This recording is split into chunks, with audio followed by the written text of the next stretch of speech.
என்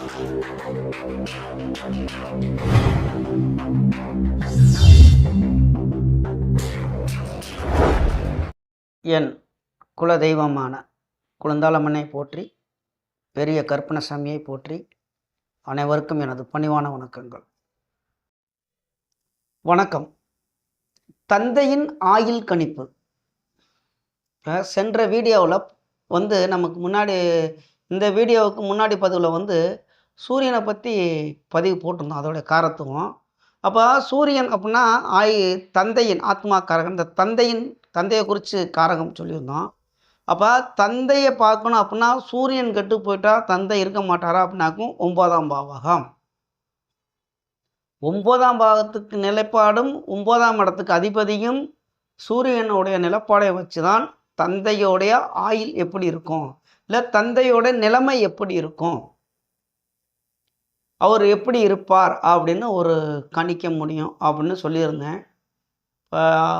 இதில் பார்த்தவங்க ஒரு நண்பர் என்ன செஞ்சிட்டாங்க அப்படின்னாக்கும், இது அப்படி சொன்னால் பத்தாது, ஒரு எடுத்துக்காட்டு வீடியோவோட போடுங்க அப்படின்னாங்க. சரி, போட்டுடலாம், அதுக்கு என்ன, நிறையா வீடியோ நம்ம தான் பார்த்துக்கிட்டு இருக்க நம்ம இருக்குல்ல.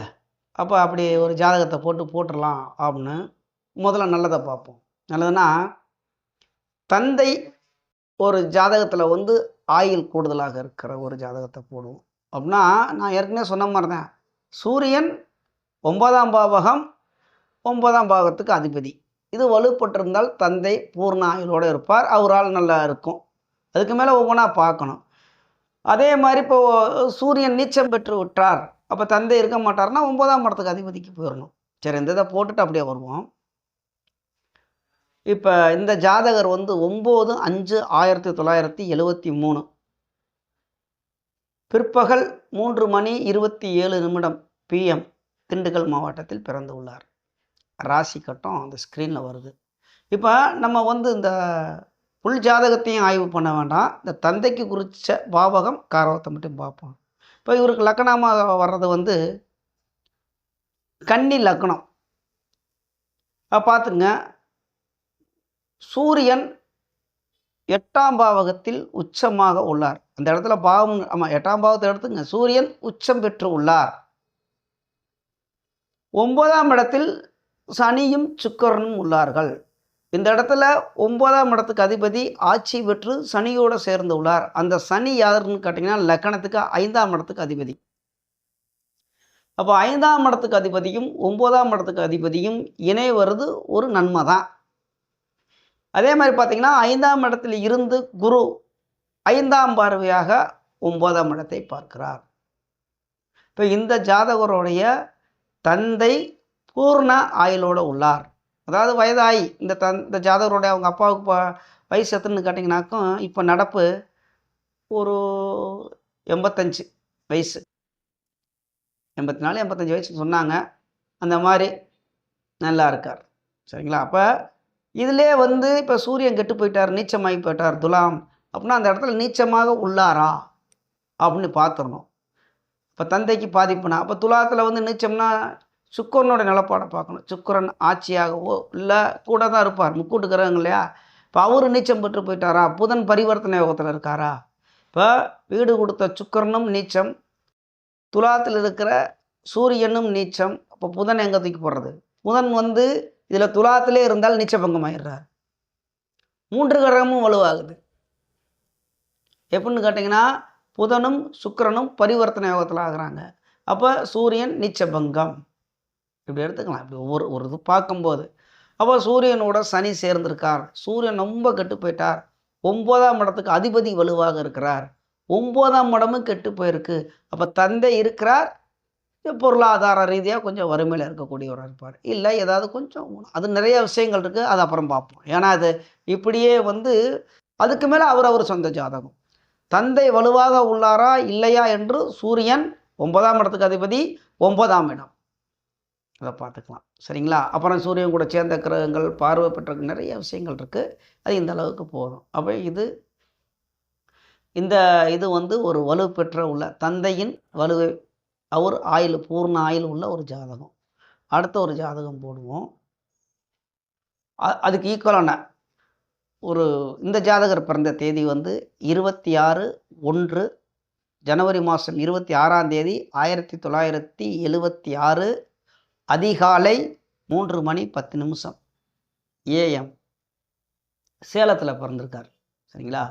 இப்போ ஸ்க்ரீனில் வருது பாருங்கள், இதோடைய கட்டம். இவருக்கு பார்த்தீங்கன்னா, இவருக்கு விவரம் தெரியாத வயதிலே தந்தை இறந்துட்டார் அப்படின்னு சொல்கிறாரு. இந்த ராசி கட்டம் பாருங்கள். அதில் இப்போ பார்த்தீங்கன்னாக்க லக்னமாக வர்றது லக்ன ராசி ரெண்டுமே விருச்சிகம்தான். இங்கே 9ஆம் இடத்தில் சனி இருக்கிறார். 3க்கும் 4க்கும் அதிபதி 9ஆம் இடத்தில் சனி வக்ரம் பெற்று உள்ளார். இப்போ வக்ரம்னு நல்லது தானே அப்படின்னு நினச்சிடக்கூடாது, இருக்கார்.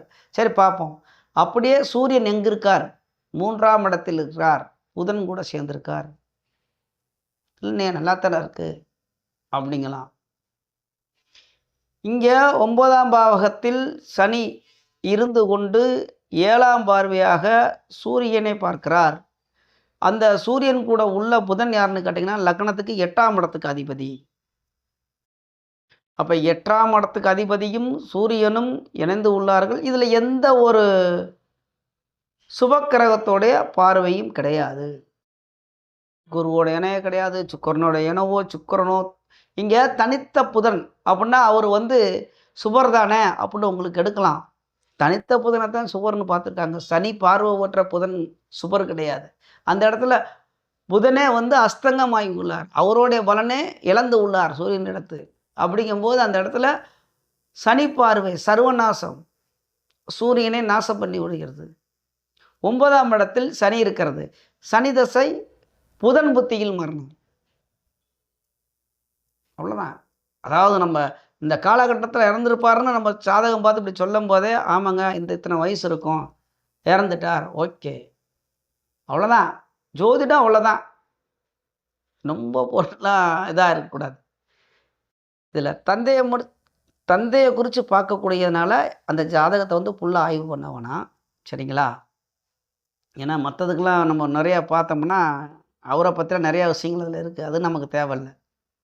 இப்போ இதே மாதிரி இந்த இடத்துல குரு சம்மந்தப்படுகிறார், தந்தை இருக்கிறார், அவ்வளோதான்.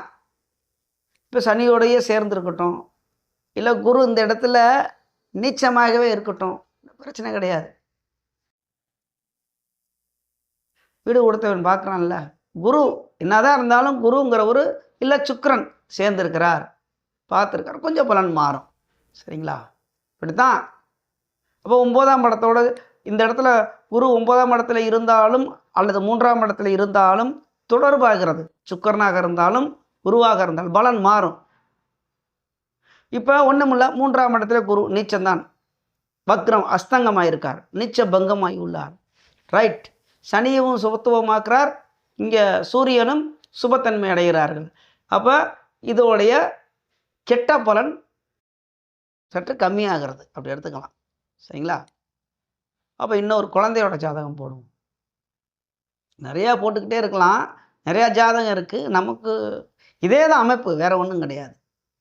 இப்போ இந்த குழந்தை ஒரு 4-5 வயசு உள்ள ஒரு குழந்தையோட ஜாதகம் போடுவோம். இந்த குழந்தை பிறந்த தேதி வந்து 27/7 மாதம் 2020 வருடம் பகல் 2:58 PM திண்டுக்கல் மாவட்டத்தில் பிறந்திருக்க ஒரு குழந்தை. உங்களுக்கு வந்து சந்தேகம் நிறையா எழலாம், என்னங்கய்யா நீங்கள் திண்டுக்கலை பற்றியே போடுறீங்க அப்படின்னா, என்கிட்ட வந்து தெளிவாக நேரடியாக பார்க்குறது. இப்போ முதல்ல ஒரு சேலத்து ஜாதகம் போட்டோம்னா அதை நான் பார்த்தது, நான் சொன்னேன் பலன். இந்த மாதிரி நான் பார்த்து எனக்கு உள்ள அனுபவம் உள்ள ஜாதகத்தை தான் போட முடியும். சரிங்களா? நம்ம லண்டனில் இருக்கிறோடைய இதையும் இல்லை அமெரிக்காவில் இருக்கிறவர் இல்லை இந்த பாம்பே இந்த மாதிரி பெரிய அவங்க ஜாதகத்தெல்லாம் எடுத்துக்காட்டுக்கு நம்மளால் போட முடியாது, நம்ம பார்த்த ஜாதகம். சரிங்களா? இப்போ மீண்டும் இந்த குழந்தை பிறந்த தேதியை சொல்லுவோம். 27/7/2020 பகல் 2:58 PM திண்டுக்கல் மாவட்டத்தில் பிறந்து உள்ளார்கள். இவருடைய ஜாதக கட்டம் இந்த ஸ்கிரீனில் வருது. லக்னம் விருச்சிக லக்னம். நம்ம இப்போ தந்தையை பற்றி தான் பார்க்குறோம். இந்த தந்தையோட காரத்துவங்களை மட்டும்தான் பார்க்குறோம், பாக்கி எல்லா கிரகத்தை பார்க்க வேணாம். சரிங்களா? இப்போ அப்படியே பாருங்கள். கடகத்தில் சூரியன், லக்னத்துக்கு 9ஆம் பாவகத்தில் சூரியன், அப்போ சூரியன் காரகோ பாவ நாஸ்தி பெற்று உள்ளார். சரி, அது பெருசாக நம்ம எடுத்துக்க வேண்டாம். ஏன்னா அப்படி குரு பார்த்தா அந்த காரக பாவ நாஸ்திலாம் கிடையாது. இருந்தாலும் ஒரு பாயிண்ட், காரகோ பாவ நாஸ்தி பெற்று உள்ளார். அந்த காரகத்துக்கு இப்போ ஒரு பாவகம் காரகோ பாவ நாஸ்தி அப்படின்னா தந்தைக்கு உள்ள பாவகம் அப்படின்னா 9ஆம் பாவகம். காரகம் யாருன்னு கேட்டிங்கன்னா சூரியன். அந்த பாவகத்தில் இருக்கும்போது காரக பாவ நாஸ்தி. இதே மாதிரி சுக்கிரன் 7ஆம் இடத்துல இருக்கும்போது அது ஒரு காரக பாவ நாஸ்தி. அது வந்து திருமணத்துக்கு. அது அங்கே அந்த இதை பார்க்க வேணாம், இப்போ பார்ப்போம். அங்கே இருந்து கொண்டு 3ஆம் இடத்தில் சனி இருந்து பார்க்கிறார். சனி ஆட்சியாக இருந்தாலும் வக்ரம் பெற்று உள்ளார். இருந்தாலும் சனி பார்வை பெற்று உள்ளார். சூரியன் 9ஆம் பாவகத்தையும் இந்த சனி பார்க்கிறார். இங்கே இயற்கை சுபரான எந்த ஒரு கிரகத்தோடையும் பார்வை விழுகவில்லை. சரி, 9ஆம் இடத்துக்கு அதிபதி செவ்வாயோட பார்வை பெற்று உள்ளார். 8ஆம் பார்வையாக. 9ஆம் இடத்துக்கு அதிபதினால் வலுப்பட்டிருக்கணும்ல. இப்போ 9ஆம் இடத்துக்கு அதிபதி யார்? சந்திரன். லக்னத்துக்கு 12ஆம் இடத்தில் மறைவு பெற்றிருந்தாலும் கூட அங்கே சுக்கிரன் ஆட்சி பெற்று உள்ளார், வீடு கொடுத்தவன். சரி, அப்படி பார்த்தாலும் இங்கே செவ்வாயோட பார்வை விழுகிறது 8ஆம் பார்வையாக. சரி, சனி பார்வை இந்த 9ஆம் இடத்துக்கு அதிபதி 10ஆம் பார்வையாக பார்க்கிறார்.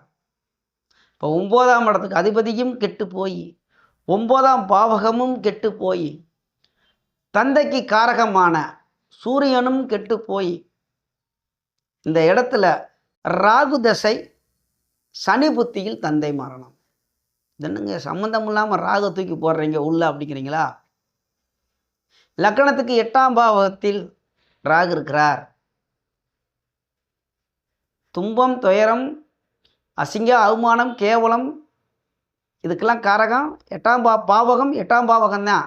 ஜெயில் வாழ்க்கை, அசிங்கப்படுறது, ஊரை விட்டு ஓடுறது, ஏதோ காரணங்கள் இருக்கலாம் வெளியூருக்கு. இப்போ அப்பா இறந்து போயிட்டாருனாக்கா அம்மா வீட்டுக்கு தானே போயிடுவாங்க. பொதுவாக நாட்டு நடப்பு நம்ம சொல்கிறோம். ஒரு சிறு வயசில் குழந்தையோட அப்பா இறக்கும் பொழுது அந்த தாயார் குழந்தைகளை தூக்கிட்டு எங்கே போவாங்க? அடைக்கலமா? அவங்க இந்த குழந்தையோட அம்மாவோட வீட்டுக்கு தான் அவங்க தாயார் போவாங்க. அது நாட்டு நடப்பு. அவங்களுக்கு ஒரு அடைக்கலம் தேவை. இந்த குழந்தைய வளர்க்கணும்ல. அப்போ 8ஆம் ஊர் விட்டு போகிறார். சரி, தந்தை இறக்குறார். தந்தை எப்படிங்க? ராகு தசையும் சனி புத்தியும் பார்த்துக்குங்க. 9ஆம் இடத்தோட தொடர்பு. சனி 3ஆம் இடத்தில் இருக்கிறார். 9ஆம் இடத்துக்கு 9ஆம் இடத்துல இருந்த சூரியன் பார்க்கிறார். இப்படி ஒவ்வொரு பாவத்தையும் வரணும். சரி, இதே மாதிரியே இருக்கு. இப்போ இதே மாதிரி ஒரு ஜாதகத்தை கொண்டு வந்துடுறோம். இந்த இடத்துல 9ஆம் பாவத்துக்கு அதிபதி அப்படியே விருச்சிகத்தில் கூட இருக்கட்டும். நம்ம அந்த இடத்துல விருச்சிகத்தில் போட்டு நீச்ச பங்கமாக இருக்கணும். நீச்ச பங்கம்னா வீடு கொடுத்தவன் உச்சமும் ஆட்சியாக இருக்கணும். இல்லை இதே 12ஆம் பாகத்திலே இருந்தாலும் குருவோட பார்வை பெற்றிருக்கணும். இங்கே சூரியன் குருவோட பார்வை பெற்றிருக்கணும், அல்லது சனி குருவோட பார்வை பெற்றிருக்கணும்.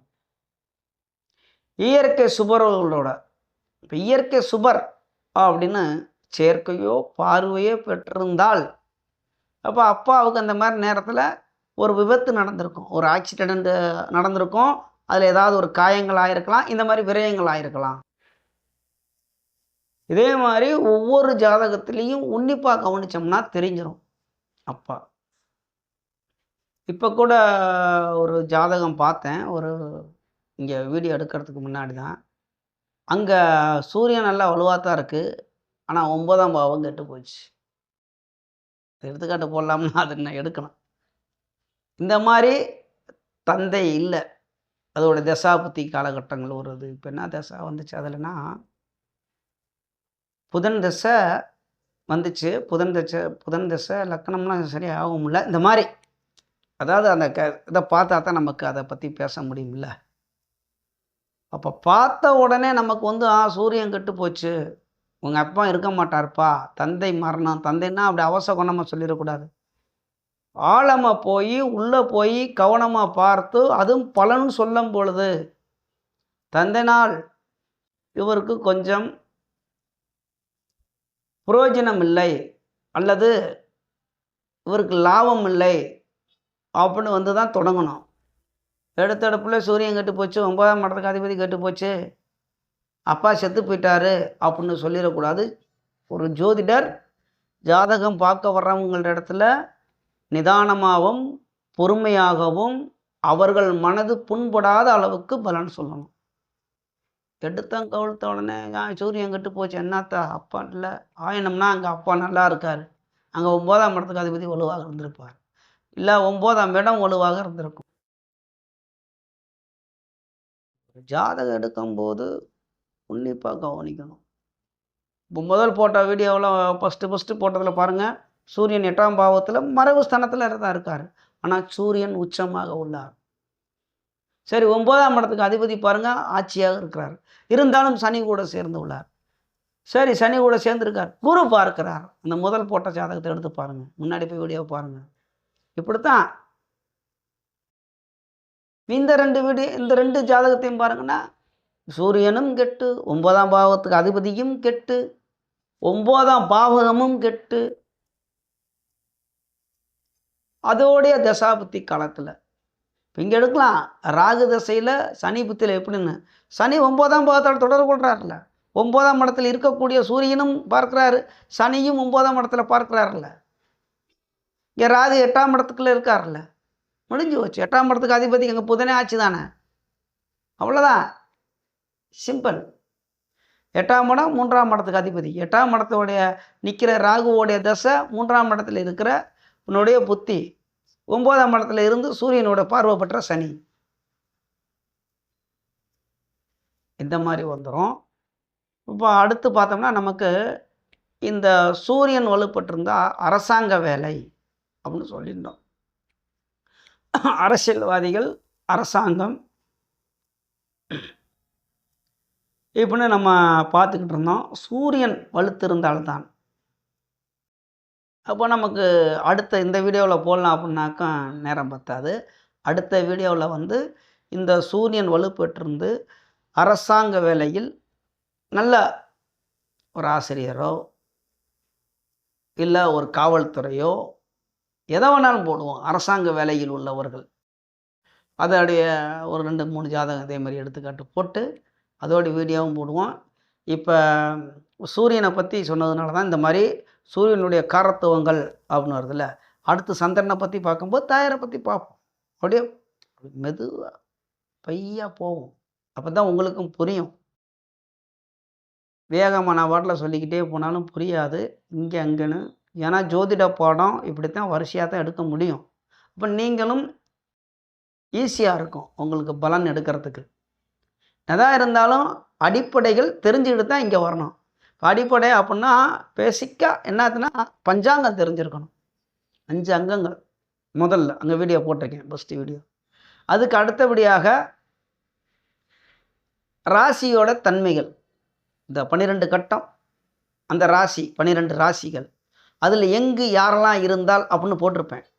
அந்த ஒவ்வொரு நவக்கிரகங்களை பற்றியும், அவருக்கு சொந்த வீடு, ஆட்சி, நீச்சம், உச்சம் எல்லாம் பார்க்கணும். திக்பலம் அது இதுன்னு நிறைய பலத்தை பற்றி எடுக்கலாம்.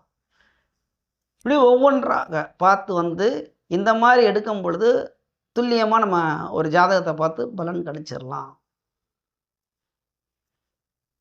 இப்போ இது அப்பா பற்றி பார்த்துருக்கோம், அடுத்து தந்தையை பற்றி பார்ப்போம். அடுத்து செவ்வாயை சொல்லும்போது சகோதரர்கள், செவ்வாயோட காரத்துவத்தை பற்றி வீடியோ அப்படி எடுத்துக்காட்டுக்கு போகலாம். நம்ம நிறையா வச்சுருக்கோம், ஜாதகம் எடுத்துக்காட்டலாம். முதல் பார்க்குறோம்ல, இந்த மாதிரி வித்தியாசமாக இருந்தால் உடனே எழுதி குறித்து வச்சுருவோம், இந்த மாதிரி இருக்குது அப்படின்னு. சரிங்களா?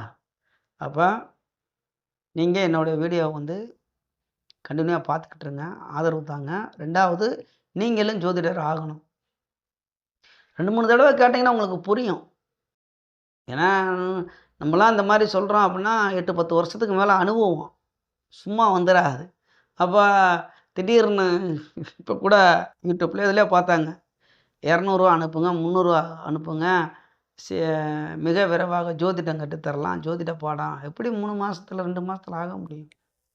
படித்தாலும் பேசிக்க சொல்லித்தரலாம், பஞ்சாங்கத்தை கொடுத்து நட்சத்திரத்தை சொல்லலாம், அது இதுன்னு. ஆனால் பலன் சொல்லணும்னா அனுபவம் வேணும். பலன் எடுக்கணும்னா நிறையா விஷயங்கள் தெரிஞ்சிருக்கணும். அப்போ தந்தை அப்படின்னா நல்லா புரிஞ்சிருக்குன்னு நினைக்கிறேன். இன்னும் வேறு எதுவும் இல்லை. 3 ஜாதகம் போட்டிருக்கேன்.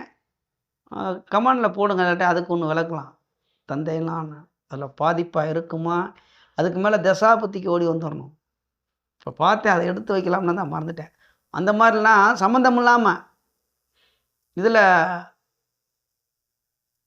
அப்பா எனக்கு ஒரு டவுட், அப்பா எப்படி இருக்கார்? ஏன்னா எனக்கு ஒரு சின்ன சந்தேகம். அப்படிங்கும்போது அப்பா காலி புதன் தசையில் முன்னாடியே சின்ன சந்தேகம் வந்துருச்சுன்னா நீங்கள் கேட்டுருங்க, தவறே கிடையாது. ஆனால் வார்த்தையை விட்டுறக்கூடாது. அதுதான் ஜோதிடர். ஏன்னா அவங்க மனசு புண்படும். அதனால தான் சொல்கிறேன், இது வந்து விளையாட்டு காரியம் கிடையாது. அப்பா அங்கே இருக்கலாம், அப்பா செத்து போயிட்டாருன்னு சொன்னோம்னா அவங்க மனசு எவ்வளோ புண்படும் இருந்திருந்தேன். ஆகையினால அப்பாவோட நிலை ஒரு சந்தேகம்னா கேட்டுருங்க, அவங்க சொல்லுவாங்க.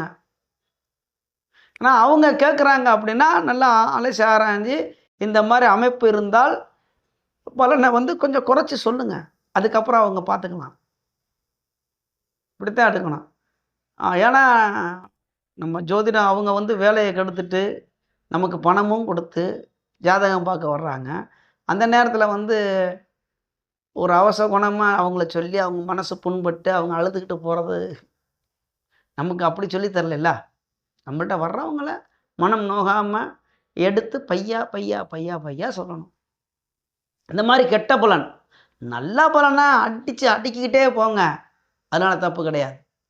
அடுக்கலாம் நல்ல பலன், இப்படித்தான் அப்படித்தான் அப்படித்தான்னு, அதை பற்றி கவலை கிடையாது. அதெல்லாம் நடந்துச்சு நடக்கலை, அதை பற்றி கவலை கிடையாது. உங்கள் கண்ணுக்கு தெரியுதா சொல்லிக்கிட்டே இருக்கலாம். கெட்ட பலனாக சொல்லும்போது கொஞ்சம் அடக்கி நிதானமாக போகணும். அது என்னுடைய கருத்து, தனிப்பட்ட கருத்து. ஏன்னா எத்தனை பேர் வர்றாங்கன்னா நிறையா ஜோதிடர்கள் அப்படி சொல்கிறாங்கன்னு நம்மள்ட்ட வந்து புகார் சொல்கிறாங்க. ஜாதகம் பார்க்க வர்றவங்க இதுலேயும் பொருத்தம் பார்க்குறலாம் பெரிய பெரிய கொடுமை கேஸ். அதை செய்யணும் இதை செய்யணும் பரிகாரம் என்னங்க அப்படின்னா போதும். சரிங்களா? சரி, எங்கேயோ போய் எங்கேயோ வருது. நமது யூடியூப் சொந்தங்கள் அனைவரும் வளமுடன் வாழ்வீர்கள், நன்றாக இருப்பீர்கள். நன்றி, வணக்கம்.